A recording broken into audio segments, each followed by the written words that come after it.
और साथियों physics RRB और एसएससी सभी परीक्षाओं के लिए हम पहला लेक्चर देखेंगे यूनिट एंड मेजरमेंट का। ठीक है, 50 ऑब्जेक्टिव क्वेश्चन होंगे। ठीक है, पहला जो क्वेश्चन है वो एसआई पद्धति में लंबाई की मूल इकाई क्या है।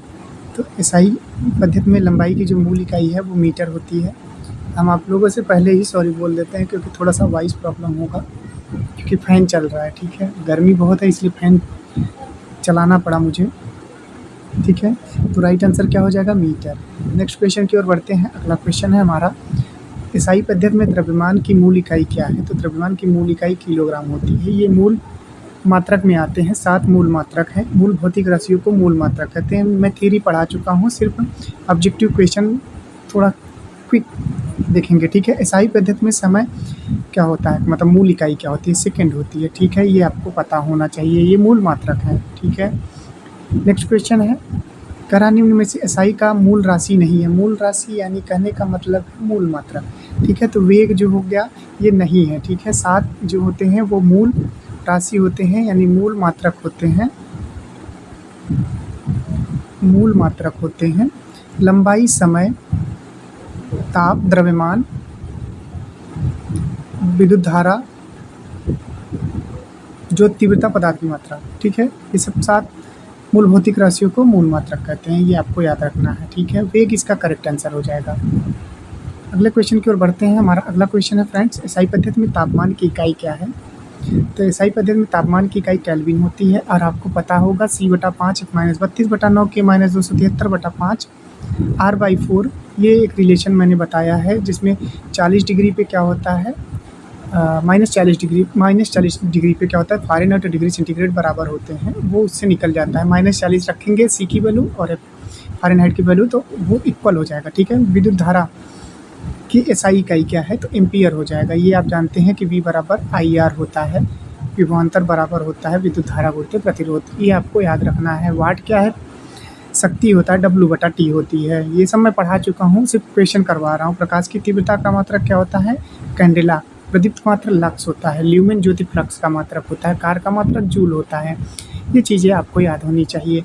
अमाउंट ऑफ सब्सटेंस की एसआई इकाई क्या होती है, तो मोल हो जाएगा। मोल इसका करेक्ट आंसर हो जाएगा। ऑप्शन नंबर ए यहाँ पे राइट आंसर हो जाएगा। अगले क्वेश्चन की ओर बढ़ते हैं। अगला क्वेश्चन है कि निम्न में से कौन व्युत्पन्न राशि है। तो व्युत्पन्न राशि बल हो जाएगा।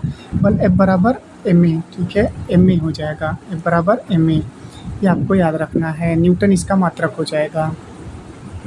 ठीक, सारी चीज़ें मैं बता चुका हूँ। बल की एसआई इकाई क्या है, तो न्यूटन हो जाएगा। जूल किसका है, कार का हो गया। पास्कल दाब का हो गया। वाट जो हो गया शक्ति का हो गया।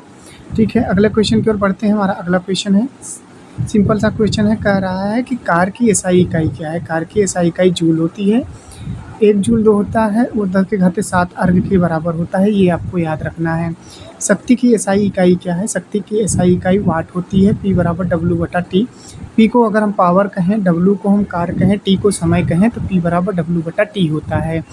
अगले क्वेश्चन की ओर बढ़ते हैं। अगला हमारा क्वेश्चन है, दाब की एसआई इकाई क्या होती है। दाब की एसआई इकाई पास्कल होती है। दाब को अगर हम प्रेशर P से डिनोट करें तो प्रेशर क्या होता है, फोर्स अपॉन एरिया। ठीक है, F/A। एरिया ज़्यादा रहेगा तो प्रेशर कम होगा, एरिया कम रहेगा तो प्रेशर ज़्यादा होगा, ये आपको याद रखना है। सारी चीज़ें मैं बता चुका हूँ, एक बार रिवीजन के तौर पे करवा रहा हूँ। आवृत्ति का मात्रक हर्ट्ज होता है, ये आपको याद रखना है। न्यूटन जो है बल का मात्रक है और जूल मात्रक होता है कार का। कूलाम मात्रक है विद्युत आवेश का। ये चीज़ें आपको याद रखनी है। 15 नंबर क्वेश्चन आगे बढ़ते हैं। 15 नंबर क्वेश्चन देखते हैं, विद्युत आवेश की एसआई इकाई क्या होती है। तो कूलाम होती है। Q बराबर IT। ठीक है, Q बराबर IT और Q बराबर NE और V बराबर एक फार्मूला होता है W/Q, ये भी आपको याद रखना है। अगला क्वेश्चन है, विभवांतर की एसआई इकाई क्या है। तो विभवांतर की एसआई इकाई वोल्ट होती है। V बराबर IR, ये आपको याद रखना है। नेक्स्ट क्वेश्चन की ओर बढ़ेंगे, विद्युत प्रतिरोध की एसआई इकाई क्या होती है, ओम होती है, ये आपको याद रखना है। R बराबर V/I। ठीक, ये बहुत ही इंपॉर्टेंट फार्मूला है आपके एग्जाम के पॉइंट ऑफ व्यू से। चलिए, 1 किलोमीटर पूछ रहा है कितने मीटर के बराबर होता है। तो 1 किलोमीटर, देखिए 1 किलोमीटर दूरी के लिए होता है। 1 किलोमीटर में कितने होते हैं, 1000 मीटर। ठीक है, 1000 मीटर होते हैं। ठीक है, 10⁻³ मीटर हो जाएगा। ये 1 किलोमीटर, ठीक है, ये आपको याद रखना है। 19 नंबर क्वेश्चन की ओर भी बात करेंगे। 1 मिलीमीटर बराबर होता है 10⁻³ मीटर के बराबर होता है। ऑप्शन नंबर बी करेक्ट हो जाएगा। अगले क्वेश्चन की ओर बढ़ते हैं। हमारा अगला क्वेश्चन है वैज्ञानिक संकेतन यानी साइंटिफिक। चलिए नेक्स्ट क्वेश्चन है 1 माइक्रोमीटर क्या होता है? 10⁻6 मीटर के बराबर होता है। ऑप्शन नंबर बी यहाँ पे करेक्ट हो जाएगा। माइक्रोन आपने पढ़ा होगा। 1 माइक्रोन क्या होता है? 1/1000 mm के बराबर होता है। ये आपको याद रखना है 1 माइक्रोन। आप फर्मी पढ़ा होगा आपने, एफ लिख देते हैं फर्मी का। 10⁻15 हो गया। एंगस्ट्रॉम 10⁻10 होता है, ठीक है। पीको जो होता है वो आपको पता होगा। नैनो क्या होता है ये आपको पता होगा। 1 नैनोमीटर 10⁻9 मीटर होता है, ठीक है। सेंटीमीटर में करेंगे तो क्या हो जाएगा? 2 घट जाएगा, ठीक है। 1 एंगस्ट्रॉम 10⁻10 मीटर होता है। दूरी का छोटा मात्रक है, बहुत छोटा मात्रक, ठीक है। अगले क्वेश्चन की ओर बढ़ेंगे। मापन की शुद्धता एक्यूरेसी का अर्थ क्या होता है? वास्तविक मान के निकट होना, ठीक है। रियल वैल्यू के जो अप्रॉक्स वैल्यू होती है वही मापन की शुद्धता एक्यूरेसी होती है। अगले क्वेश्चन की ओर बढ़ते हैं। अगला क्वेश्चन है प्रिसीजन का अर्थ क्या होता है? यानी परिशुद्धता का अर्थ क्या होता है? समान परिणाम बार बार प्राप्त होना जो है प्रिसीजन कहलाता है। अगले क्वेश्चन की ओर बढ़ेंगे। अगला हमारा क्वेश्चन है एसआई पद्धति में मूल राशियों की संख्या कितनी है? तो एसआई पद्धति में मूल राशियों की संख्या मैं बता चुका हूँ, 7 होती है। ये आपको याद रखना है। अगले क्वेश्चन की ओर बढ़ेंगे। अगला क्वेश्चन है रेडियन किसकी इकाई होती है? तो रेडियन कोण की इकाई होती है। बल का न्यूटन होता है और 1 न्यूटन 10⁵ डाइन के बराबर होता है। समय जो होता है समय का सेकंड होता है। ऊर्जा का मात्रक जो होता है वो जूल होता है। और बीमा क्या होती है? MLT T-2 होती है। अगला क्वेश्चन है स्टेरेडियन किसकी इकाई होती है? ये ठोस कोण की इकाई स्टेरेडियन होती है। अगले क्वेश्चन की ओर बढ़ेंगे। अगला क्वेश्चन है वेग का बीमी सूत्र क्या होता है? वेग का बीमी सूत्र जो होता है LT-1। क्यों? क्योंकि ये विस्थापन बटा समय होता है। विस्थापन का हो जाएगा मीटर, समय का हो जाएगा सेकंड। तो मीटर के लिए हम L लिखते हैं, ठीक है, और समय के लिए हम T लिखते हैं, ठीक है। तो ये LT-1 हो जाएगा, ठीक है। ये आपको याद रखना है LT-1। Option number A correct हो जाएगा। अगले क्वेश्चन की ओर बढ़ते हैं। त्वरण का क्या हो जाएगा? LT-2। ऑप्शन नंबर बी यहाँ पे करेक्ट हो जाएगा। m0L1T-2 मीटर पर सेकंड स्क्वायर। चलिए बल का पूछ रहा है। MLT-2 किस में है? ऑप्शन नंबर 1 में है। कैसे निकलेगा? ये ऐसे निकलेगा F बराबर ma, ठीक है। m का क्या हो जाएगा? m ही हो जाएगा और इसका LT-2 त्वरण है, ठीक है। a क्या है यहाँ पे? त्वरण हो गया। त्वरण क्या होता है? वेग बटा समय, यानी वेग परिवर्तन की दर त्वरण कहलाती है। ये आपको याद रखना है। अगले क्वेश्चन की ओर बढ़ते हैं। अगला क्वेश्चन है कार का बीमी सूत्र पूछ रहा है। कार का बीमी सूत्र हो जाएगा ML2T-2, ठीक है, राइट आंसर हो गया। शक्ति का पूछ रहा है। शक्ति का बीमी सूत्र क्या होता है? ML2T-3, ठीक है, ML2T-3। ऑप्शन नंबर ए यहाँ पे करेक्ट हो जाएगा। अगले क्वेश्चन की ओर बढ़ते हैं। अगला क्वेश्चन है हमारा दाब का बीमी सूत्र क्या होता है? ML-1T-2, ठीक है। चलिए आगे बढ़ते हैं। घनत्व का बीमी सूत्र क्या होता है? ML-3। संवेग का बीमी सूत्र क्या होता है? P बराबर mb होता है, ठीक है, P बराबर mb होता है। ये आपको याद रखना है। ML-1 ऑप्शन नंबर ए सही हो जाएगा, ठीक है। अगले क्वेश्चन की ओर बढ़ते हैं। अगला क्वेश्चन है इम्पल्स की इकाई क्या होती है? यानी आवेग की इकाई क्या होती है? आवेग आपको बता देना चाहते हैं, सदिश राशि में आता है। इम्पल्स को अगर हम आई से डिनोट करें, यानी आवेग को आई से डिनोट करें, तो ये बल गुणे समय जो हो जाएगा, समय अंतराल बोल सकते हैं, FT हो जाएगा। MLT-1, ठीक है। तो न्यूटन सेकेंड जो हो जाएगा इसका मात्रक हो जाएगा। MLT-1 इसकी डायमेंशन हो जाएगी, ठीक है। ये आपको याद रखना है। बहुत सारे इंपॉर्टेंट क्वेश्चन लेके आए हैं। ऊर्जा की एसआई इकाई पूछ रहा है तो जूल हो जाएगा, ठीक है। सिंपल से क्वेश्चन है तो क्विक रिवीजन के तौर पे हम लोग देख लेते हैं। अगला क्वेश्चन है निर्वात में प्रकाश के द्वारा चली गई 1 वर्ष में दूरी प्रकाश वर्ष कहलाती है। प्रकाश वर्ष जो है दूरी का मात्रक होता है। कभी भी कंफ्यूजन मत करिएगा कि प्रकाश वर्ष लिखा है समय का होगा। प्रकाश वर्ष दूरी का मात्रक है, ठीक है। अगले क्वेश्चन की ओर बढ़ते हैं। प्रकाश किसकी इकाई है, तो प्रकाश वर्ष भी जो ये पारसेक है ये भी दूरी का बहुत बड़ा मात्रक है, ठीक है। देखिए फर्मी आ गया, एफएम आ गया, 1 फर्मी 10⁻⁻15 मीटर के बराबर होता है। ये दूरी के बहुत छोटे मात्रक होते हैं। कह रहा द्रव्यमान मापने का यंत्र क्या होता है, तो बीम बैलेंस होता है। द्रव्यमान किस में मापते हैं, बीम बैलेंस में, ये आपको याद रखना है। ताप मापने का यंत्र क्या होता है, थर्मामीटर होता है। हाइग्रोमीटर अपेक्षिक आर्द्रता मापते हैं। बैरोमीटर क्या मापते हैं, वायु दाब मापते हैं। अल्टीमीटर क्या मापते हैं, ऊंचाई मापते हैं। ये आपको पता होना चाहिए। नेक्स्ट क्वेश्चन की ओर बढ़ेंगे। वायु दाब मापने का यंत्र क्या होता है, वायु दाब बैरोमीटर। मैनोमीटर द्रव का दाब मापते हैं। थर्मामीटर क्या नापते हैं, टेम्परेचर नापते हैं। मीटर धारा मापते हैं, ठीक है। ये सारी चीज़ें हमें पता होनी चाहिए। करा विद्युत धारा मापने का यंत्र क्या होता है, अमीटर होता है। वोल्ट मीटर, विभवांतर, ओम मीटर आपको पता ही होगा। गैल्वेनोमीटर ये भी जानते होंगे किसके लिए प्रयोग किया जाता है। विभवांतर मापने का यंत्र क्या होता है, वोल्ट मीटर, ये मैंने बताया है। V = W/Q एक फार्मूला होता है, बहुत ही इंपॉर्टेंट होता है, कार्य बटा विद्युत आवेश, ये आपको याद रखना है। नेक्स्ट क्वेश्चन है, स्क्रू गेज का उपयोग किया जाता है। स्क्रू गेज का उपयोग बहुत छोटे व्यास मापने के लिए किया जाता है। स्क्रू गेज का उपयोग डायमीटर मापने के लिए किया जाता है। वर्नियर कैलिपर्स का उपयोग क्या किया जाता है, लंबाई और व्यास यानी लेंथ और डायमीटर मापने के लिए हम वर्नियर कैलिपर्स का उपयोग करते हैं। इसका लीस्ट काउंट आप लोग याद कर लीजिएगा, ठीक है। चलिए नेक्स्ट क्वेश्चन है, निम्न में से कौन सी सदिश राशि है, ठीक है। तो विस्थापन जो है ये सदिश राशि होगी। दूरी, चाल और समय जो है ये आपकी स्केलर क्वांटिटी होती है। अब स्केलर क्वांटिटी क्या होती है, जिसमें सिर्फ मैग्नीट्यूड होता है, ठीक है। क्या होता है, मैग्नीट्यूड होता है, मैग्नीट्यूड होता है, डायरेक्शन नहीं होती। मैग्नीट्यूड होता है, यहाँ ऊपर लिख देता हूँ, डायरेक्शन नहीं होती है, तो वो क्या कहला जाएगा, वो आपका स्केलर कहलाएगा। दूरी, चाल, समय, चाल बराबर क्या होता है, दूरी बटा समय, ये भी आपको याद रखना है। अगले क्वेश्चन की ओर बढ़ते हैं। निम्न में से अदिश राशि कौन सी होती है, तो द्रव्यमान हो जाएगी अदिश राशि। बल, वेग, त्वरण हो जाएगा, बल का मात्रक हो जाएगा न्यूटन, वेग का हो जाएगा मीटर पर सेकंड, तो त्वरण का हो जाएगा मीटर पर सेकंड स्क्वायर। बल का बीमा जो हो जाएगा वो हो जाएगा mL/t-2, वेग का हो जाएगा LT-1 और LT-2 हो जाएगा त्वरण का, ये आपको याद। चलिए यूनिट एंड मेजरमेंट पार्ट 2 देख लेते हैं। क्वेश्चन जो है 1 से 25 तक थोड़ा सा हार्ड लेवल का होगा। निम्नलिखित कथनों पर विचार कीजिए। ये क्वेश्चन आए हुए हैं आपका सिविल सर्विसेज में। एसआई पद्धति में प्लेन एंगल एक मूल राशि होती है। रेडियन एक व्युत्पन्न इकाई है।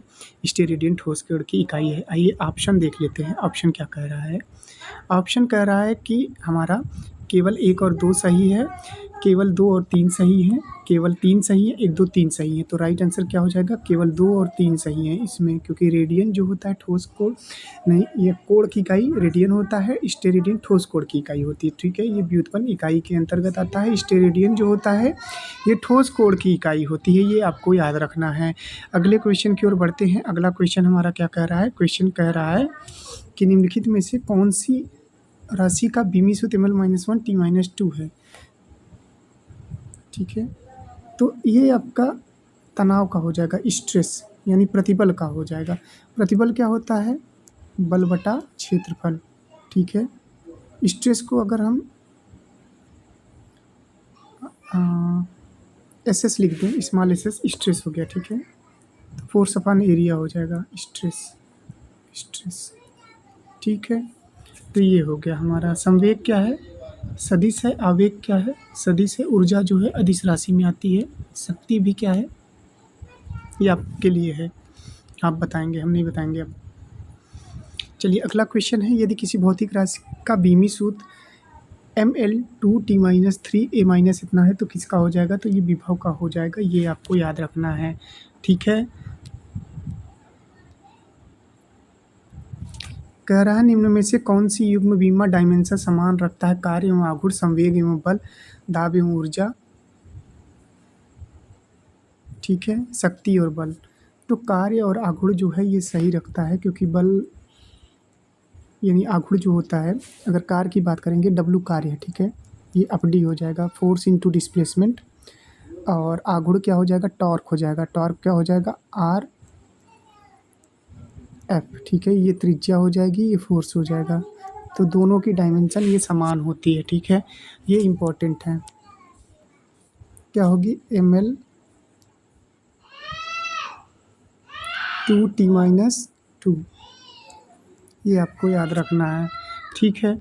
अगले क्वेश्चन की ओर बढ़ते हैं। अगला क्वेश्चन है हमारा, कि बीमी विश्लेषण द्वारा ज्ञात नहीं किया जा सकता है। क्या नहीं ज्ञात किया जा सकता? स्थिरांक का मात्र जो मान होता है वो ज्ञात नहीं किया जा सकता, यानी जो कह सकते हैं प्रोपोर्शनैलिटी कांस्टेंट होता है उसका बीमी विश्लेषण द्वारा ज्ञात नहीं किया जा सकता, ठीक है, स्थिरांक का मान। निम्नलिखित में से कौन एसआई मूल राशि नहीं है? ठीक है, बल बल जो है यहाँ पे बल जो है मूल राशि नहीं है, ठीक है, ये आपको याद रखना है। अगले क्वेश्चन की ओर बढ़ते हैं। हमारा अगला क्वेश्चन क्या कह रहा है वो देखेंगे।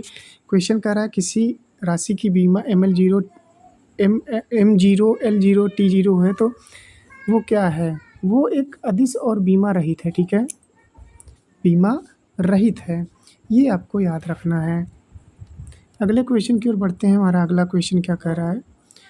क्वेश्चन कह रहा है कि यदि किसी समीकरण के दोनों पक्षों की बीमाएं समान नहीं है तो क्या होगा? समीकरण गलत होगा, ठीक है, दोनों पक्षों की बीमाएं समान होगी, जैसे W बराबर FD, ठीक है, ML2 T-2, ठीक है, D क्या है यहाँ पे?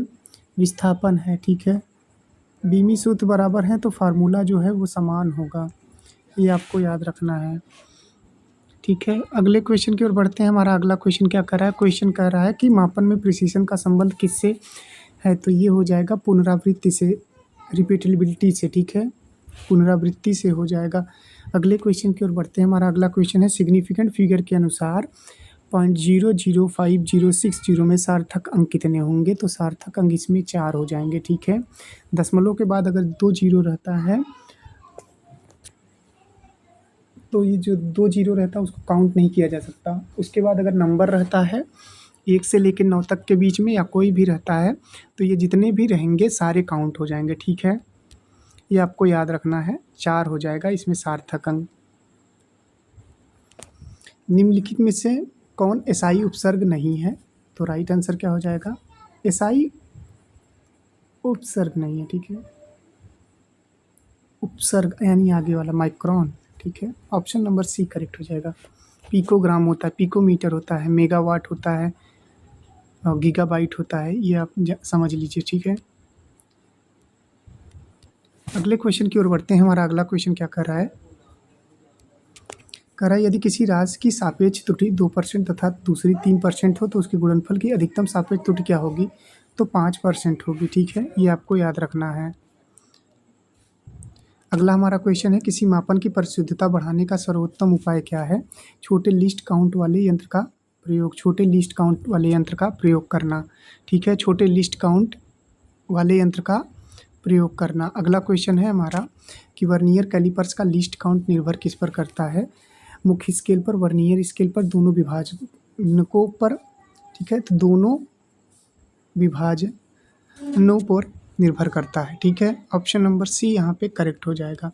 अगले क्वेश्चन की ओर बढ़ते हैं। अगला हमारा क्वेश्चन क्या कह रहा है? कह रहा है स्क्रू गेज का पिच बढ़ाने पर लीस्ट काउंट क्या होगा? बढ़ता है, घटता है, अपरिवर्तित रहता है, शून्य हो जाता है? तो ये आपका बढ़ता है, ठीक है, ऑप्शन नंबर ए करेक्ट हो जाएगा। अगले क्वेश्चन की ओर बढ़ते हैं। हमारा अगला क्वेश्चन क्या कह रहा है? कह रहा है निम्नलिखित में से कौन सी राशि बीमा रहित नहीं है? स्ट्रेंथ तो है या रिलेटिव डेंसिटी है, रिफ्रैक्टिव इंडेक्स भी है, सरफेस टेंशन नहीं है, ठीक है, इसकी बीमा क्या होती है? MT-2, ये आपको याद रखना है। अगला क्वेश्चन है हमारा, कह रहा है कार्य और ऊर्जा की इकाई समान होने का कारण क्या है? तो समान होने, दोनों बीमाएं समान हैं, इकाई समान होने का कारण क्या है? बीमा समान है, ठीक है।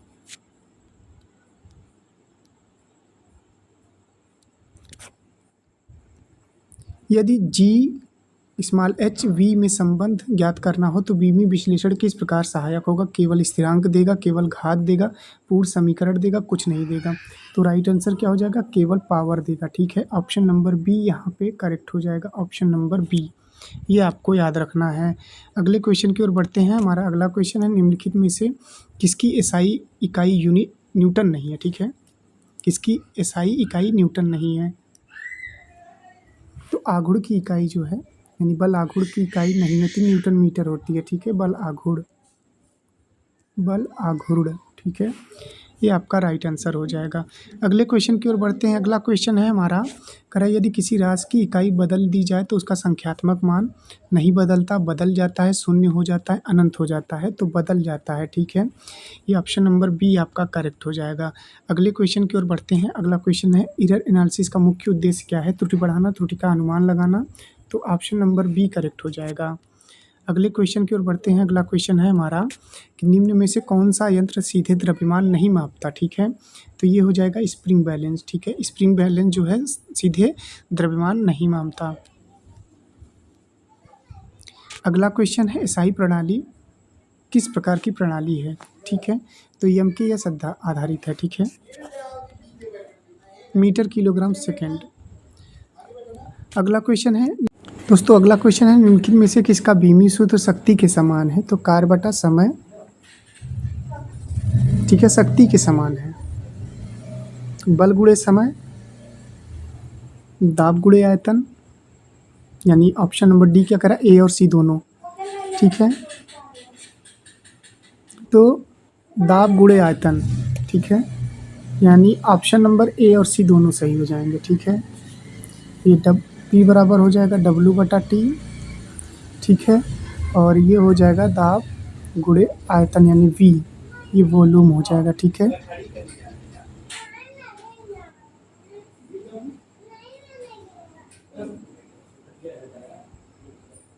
दाब प्रेशर ये हो जाएगा शक्ति के समान होगा। ठीक है, वी क्या है यहाँ पे, वॉल्यूम है। ठीक है, ये आपको याद रखना है।